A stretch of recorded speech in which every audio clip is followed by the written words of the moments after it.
नमस्कार, मैं हूँ राजेश श्रीवास्तव। आज भारत में वायु प्रदूषण की जो दशा है, उससे केवल भारत ही नहीं, पूरी दुनिया परेशान है। लेकिन भारत के लिए जो आज स्थितियाँ उत्पन्न हुई हैं, वो कमोबेश भारत के लिए एक समस्या खड़ी करने वाली है। जो हालिया रिपोर्ट आई है 11 नवंबर, यानी जब मैं आपसे बात कर रहा हूँ, उसके ठीक 1 दिन पहले तक इस संबंध में जो विशेषज्ञों द्वारा रिपोर्ट जारी की गई है, उसमें कहा गया है कि वायु प्रदूषण के चलते भारत के 4 राज्य ऐसे हैं, दिल्ली, यूपी, बिहार, जहाँ पर भा लोगों की औसत उम्र 9 साल तक घट जा रही है। यानी प्रदूषण का स्तर इतना खतरनाक हो गया है, इतना घातक हो गया है कि वह लोगों की उम्र पर सीधे-सीधे हमला बोल रहा है। हालाँकि ये असर सिर्फ़ दुनिया भारत पर ही नहीं, पूरी दुनिया पर है, लेकिन दुनिया की बात करें तो दुनिया में ये औसत का 4 गुना है। यानी भारत में 4 गुना ज़्यादा इफ़ेक्ट डाल रहा है, जबकि अगर पूरी दुनिया की बात करें तो पूरी दुनिया में जीवन प्रत्याशा सिर्फ़ 2.2 वर्ष कम हुई है, जबकि भारत में ये 9 वर्ष कम हो गई है। दिल्ली, उत्तर प्रदेश, बिहार और हरियाणा की स्थिति कमोबेश ज़्यादा खराब है और यहाँ की स्थिति में लोगों की मौत जो है ज़्यादा हो रही। इस रिपोर्ट में ये भी बताया गया है कि भारत में हर साल करीब सवा लाख से ज़्यादा बच्चे वायु प्रदूषण के चलते दम तोड़ देते हैं। जब ये स्थिति तब है जब सरकारें लगातार प्रदूषण के प्रति काम कर रही हैं और सजग हैं, लेकिन उसके बावजूद जब सर्दियाँ आती हैं तब प्रदूषण का स्तर बढ़ जाता है। पिछले दिनों आपने देखा दिल्ली समेत नोएडा, एनसीआर के जगहों पर वहाँ पर प्रदूषण एक्यूआई लेवल बहुत ज़्यादा बढ़ा था। दिल्ली में भी स्थिति बहुत खतरनाक रही। वायु प्रदूषण के चलते दुनिया भर में मौतों की संख्या बढ़ती जा रही है। दक्षिण एशिया के देश, खासकर भारत में वायु प्रदूषण की जिंदगी लोगों की एचआईवी, एड्स, सिगरेट, शराब पीने और आतंकवादी हमलों में मारे जाने वालों से ज़्यादा संख्या वायु प्रदूषण की हो गई है। यूनिवर्सिटी ऑफ शिकागो की एयर क्वालिटी ऑफ इंडेक्स एक्यूएलआई 2022 की रिपोर्ट की माने तो विश्व में वायु प्रदूषण की जीवन प्रत्याशा 2.2% कम हुई है, जबकि भारत में 9 साल कम हो गई। इतना ही नहीं, डब्ल्यूएचओ का कहना है कि भारत अगर देश प्रयास करे तो सबसे ज़्यादा प्रभावित देशों में लोगों की उम्र 7 साल बढ़ जाएगी। यानी अगर डब्ल्यूएचओ का मानना है कि अगर भारत की सरकार कोशिश करे तो जो यहाँ की उम्र है औसत वो 9 साल कम हो रही है, वो 7 साल बढ़ जाएगी। यानी कि वहाँ भी स्थिति जो दुनिया की जो रेशियो है उसी में आकर के टिक जाएगा। इस रिपोर्ट के मुताबिक पिछले 5 सालों में भारत की स्थिति ज़्यादा गड़बड़ हुई है और आप माने तो अकेले दिल्ली में ही सबसे ज़्यादा स्थिति खराब है। दिल्ली और एनसीआर की स्थिति सबसे ज़्यादा खराब है। बच्चे बीमार हो रहे हैं इस प्रदूषण के चलते। पुरुषों की प्रजनन क्षमता कम हुई है। भोपाल एम्स के डॉक्टर फेफड़ा रोग विशेषज्ञ यानी चेस्ट रोग स्पेशलिस्ट डॉक्टर अभिषेक गोयल ने बताया कि दिल्ली जैसे शहर में प्रदूषण के चलते हर तीसरा व्यक्ति अस्थमा का रोगी हो जा रहा है। ये स्थिति कितनी चिंताजनक है आप इसकी कल्पना कर सकते हैं। सिर्फ उम्र नहीं घट रही है, लोगों के हर तीसरा व्यक्ति अस्थमा का पीड़ित हो जा रहा है दिल्ली में, जबकि मध्य प्रदेश या अन्य राज्यों में इसका प्रभाव है लेकिन कम है।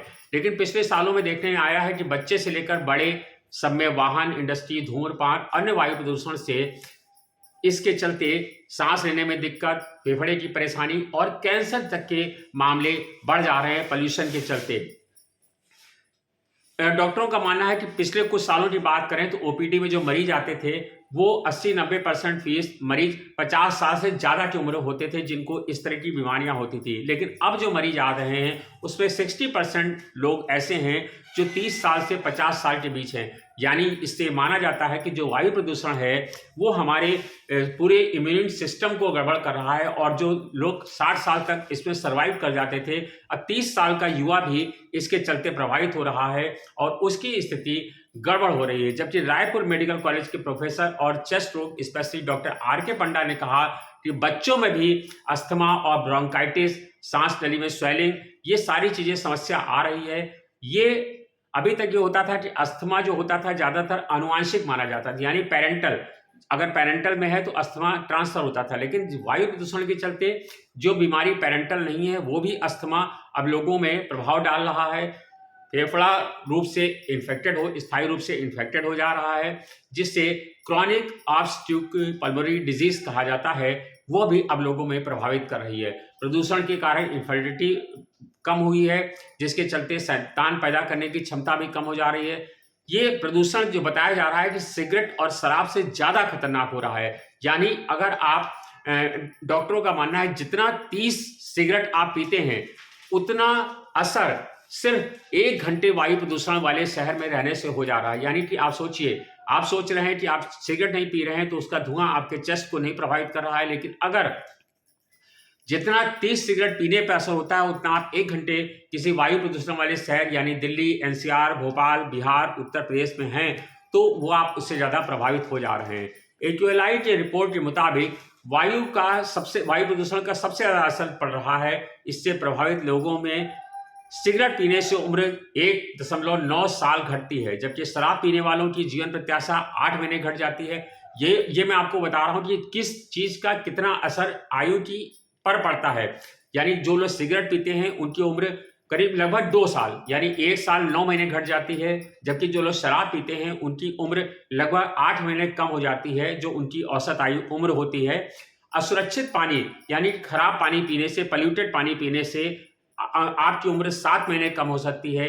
एचआईवी एड्स से 4 महीने की कम हो सकती है। मलेरिया के प्रभावित होने से 3 महीने की, जबकि आतंकवाद से औसतन 9 दिन उम्र घट रही है। लेकिन अगर वायु प्रदूषण की बात करें तो 9 साल की उम्र कम हो जा रही है। सीपीसीबी की डाटा जो 11 नवंबर को जारी किया गया है, उसके मुताबिक इस साल दिल्ली एनसीआर में वायु प्रदूषण का सबसे खराब स्तर रहा और ये स्तर लगातार 154 दिन तक प्रभावित करता रहा। इससे पहले 2017 में दिल्ली एनसीआर के मामले में सिर्फ 160 दिन वायु प्रदूषण का स्तर संतोषजनक रहा था। बाकी पूरे यानी करीब 240 दिन से ज्यादा वायु प्रदूषण यहाँ पर प्रभावित रहा था।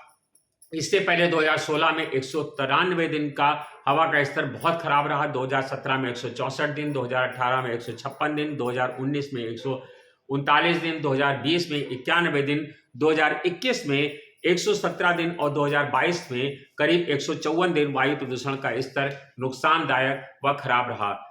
दक्षिण एशियाई देशों की बात करें तो कहा जा रहा है कि 52% जीवन वहां कम हो जा रहा है दक्षिण एशिया के देशों में। एक्यूआई की बात करें तो इस रिपोर्ट में बताया गया है कि दुनिया में वायु प्रदूषण एक महामारी के रूप में बढ़ रहा है। इसका सबसे ज्यादा प्रभाव असर देखेंगे तो दक्षिण एशियाई देशों में पड़ रहा है। भारत ही नहीं, भारत के साथ बांग्लादेश, पाकिस्तान और नेपाल भी इसी की चपेट में है।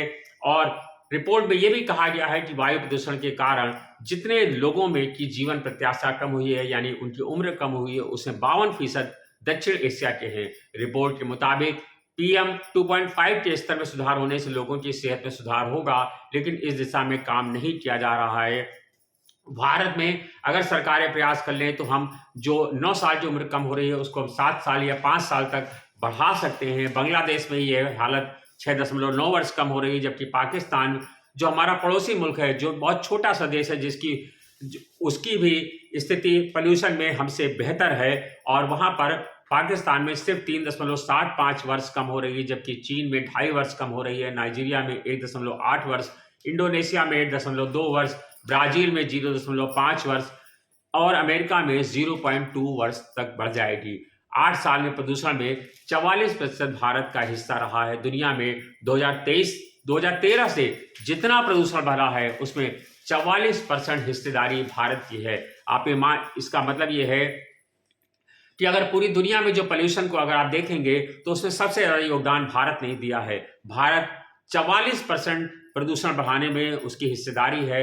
यहाँ औसत कण प्रदूषण का स्तर 53 माइक्रोग्राम प्रति घन मीटर है, से बढ़ करके 56 माइक्रोग्राम प्रति घन मीटर हो गया है। भारत में सबसे ज्यादा प्रदूषण क्षेत्र की देखें तो उत्तर भारत गंगा का मैदानी क्षेत्र है, जहां आधे अरब की आबादी रहती है। 2020 तक इस एरिया में PM 2.5 था, जबकि PM 2.5 का 107 माइक्रो घन मिलीमीटर से अधिक है। महाराष्ट्र में प्रदूषण स्तर 2000 के बाद 68.4% था, मध्य प्रदेश में 77.2%। इसी कारण इन प्रदेशों में जीवन प्रत्याशा 2.2% कम हो गई है। अगर प्रदूषण की बात करें तो प्रदूषण से भारत में जहां 1.25 लाख बच्चों की मौत होती है, तो पूरी दुनिया में करीब 4.7 लाख नवजात इस वायु प्रदूषण के चलते दम तोड़ देते हैं। ये वो बच्चे हैं जो जन्म से 3 साल के अंदर अपना जीवन खो देते हैं। भारत में 2019 के दौरान सिर्फ वायु प्रदूषण से 1,16,000 बच्चों की मौत हुई थी, जबकि नाइजीरिया में 6,759, पाकिस्तान में 56,519, इथियोपिया में 22,857, तंजानिया में 12,682, कांगो में 11,000 और बांग्लादेश में करीब 10,496 लोगों नवजातों की मौत इस वायु प्रदूषण के चलते हो गई थी।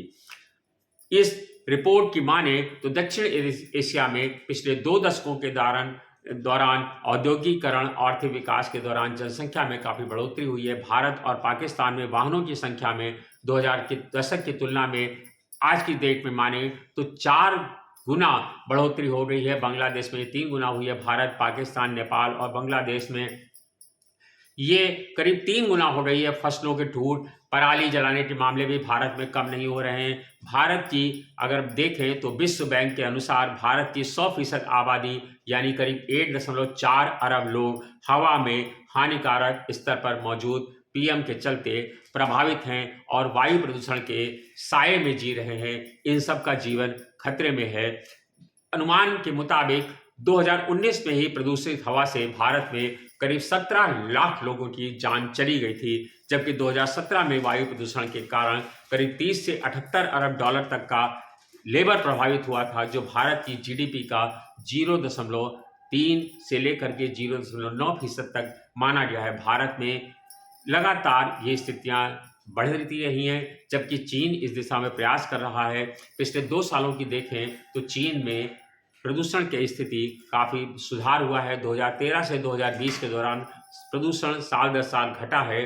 2013 से 2020 के बीच चीन में वायु प्रदूषण में 39.6% की कमी आई है। ये आप समझ सकते हैं कि कितनी बड़ी उन्होंने प्रगति हासिल की है कि 39.6% कम हुआ है, जबकि भारत में 44% बढ़ा हुआ है। यानी आप बात करें तो भारत पड़ोसी देशों की तुलना में कितना आगे बढ़ गया है इसके चलते, और भारत की स्थिति खराब हुई है प्रदूषण के चलते और भारत इस पर काम नहीं कर पा रहा है। भारत के कई शहर ऐसे हैं जहां पर सर्दियां आते ही पराली जलाने की, खास करके आप बात करें हरियाणा, पंजाब, नोएडा, एनसीआर के जो क्षेत्र हैं वहां पराली जलाने की घटनाएं होती हैं।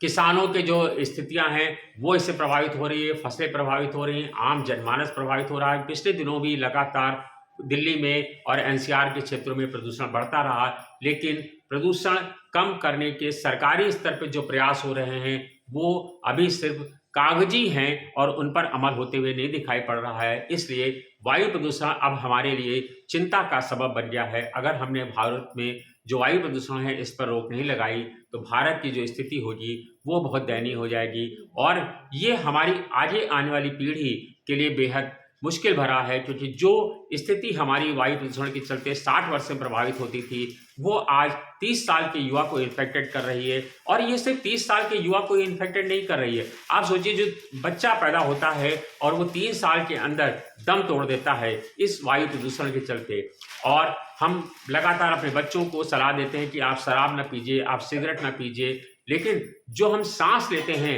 यानी कि अगर आप कोई भी तरह का नशा नहीं करते हैं तो भी आप सिगरेट से ज़्यादा प्रभावित खतरनाक जीवन जी रहे हैं। यानी आतंकवाद से इतने लोगों की मौत नहीं होती है जितनी वायु प्रदूषण के चलते हो जा रही है। तो आप ये समझ सकते हैं कि वायु प्रदूषण आज हमारे देश के लिए सबसे बड़ी चुनौती बनकर उभरा है, लेकिन सरकारें इसकी ओर ध्यान नहीं दे रही हैं, क्योंकि हमारे देश में हिंदू मुस्लिम चुनावी मुद्दा बन जाता है, हमारे देश में महंगाई बन जाती है, हमारे देश में बेरोजगारी चुनावी मुद्दा बन जाता है। हमारे देश में जो चीज सबसे ज्यादा प्रभावित कर रही है यानी वायु प्रदूषण, वो प्रभावित नहीं कर पा रहा है, जबकि उसकी स्थिति वास्तव में बेहद चुनौतीपूर्ण है और अगर इस दिशा में प्रयास ना किया गया तो मानव जीवन बेहद खतरे में पड़ जाएगा। अब आपको सोचना है कि इस दिशा में अगर सरकार नहीं चेत रही है तो आप अपने स्तर से जो प्रयास कर सकते हैं वो जरूर करिए। पेड़ लगाइए, कूड़े को खुले में मत जलाइए, प्रदूषण से जितना हो सके बचिए। और ये स्थिति बहुत खतरनाक है। अगर संभव हो तो आप मास्क लगाकर चलें, क्योंकि आपका जीवन बहुमूल्य है। आपके जीवन के बारे में सरकार नहीं चाहती, आपको खुद से तय करना है। धन्यवाद।